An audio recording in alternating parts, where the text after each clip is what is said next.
што расте у слободи. Домовина се брани цветом и пчелом на цвету, маком и сунцокретом и птицом у лету.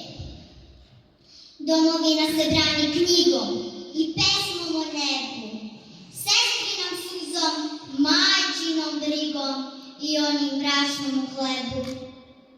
Домовина се брани лепотом, чашću и знањем. Домовина се брани животом и лепим воспитањем.